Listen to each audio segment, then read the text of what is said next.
Hi friends, అందరూ ఎలా ఉన్నారు? బాగున్నారా? నేను మీ బ్రదర్ యేసురాజు. అందరూ బాగున్నారనుకుంటున్నాను. ఈరోజు దేవుని వాగ్దానంతో నేను మీ ముందుకు వచ్చాను. ఈరోజు దేవుని వాగ్దానము ఫిలిప్పీయులకు రాసిన పత్రిక 4వ అధ్యాయము 19వ వచనం. కాగా దేవుడు తన ఐశ్వర్యము చొప్పున క్రీస్తు యేసునందు మహిమలో మీ ప్రతి అవసరమును తీర్చును.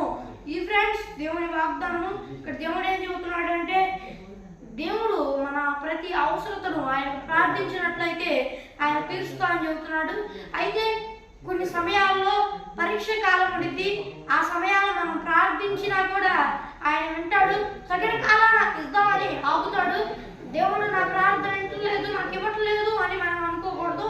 మన పరీక్షలో ఉన్నప్పుడు ఆయన తరువాత ఇద్దామని ఆగుతాడు. మనకి అది పరీక్ష కాలం, అది కూడా గుర్తుపెట్టుకోవాలి. ఇది ఫ్రెండ్స్ ఈరోజు దేవుని వాగ్దానము.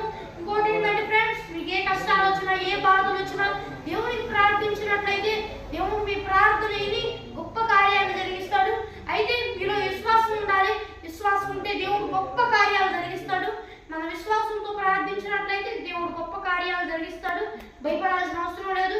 మరి ఈ వీడియో నచ్చితే ఈ వీడియో లైక్ చేయండి, ఈ వీడియోని షేర్ చేయండి, మన యూట్యూబ్ ఛానల్ సబ్స్క్రైబ్ చేసుకోండి.